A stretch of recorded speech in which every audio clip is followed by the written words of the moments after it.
Breaking news out of Long Beach. A huge street takeover happening overnight, leading to a convenience store being looted. KTLA's Aaron Myers live at the scene with a look at the damage done at that store. Aaron, good morning. Good morning, Lauren. Good morning, Chris. There were quite a few people out here very early this morning when cars were in the intersection doing stunts. People were also breaking into this market here behind me. This is J&G Market. The family that owns it says it was closed when this happened. The looters, they pulled open the gate and smashed the glass to get inside. Some of that glass on the ground there. Now, right at the intersection, though, where the store is located, this was the scene.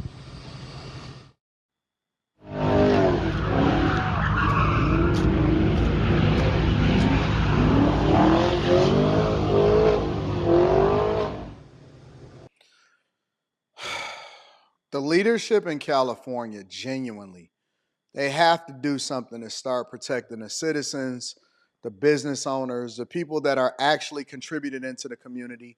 Because to see how this is playing out and to see stuff like this is heartbreaking, because most businesses, contrary to popular belief, are not large corporations. They're not owned by Apple and Google and Nvidia and all of the places that have, $2, $3, and $4 trillion valuations. They are small mom and pop spots where people have basically created a job for themselves. I know that people think that small business owners are super rich, or they're wealthy, or they're well off, or they just have all of these different locations. And they don't. They absolutely don't. I had an opportunity to fly out to California. I actually visited different portions of LA before heading out to Newport Beach and Anaheim and different places like that.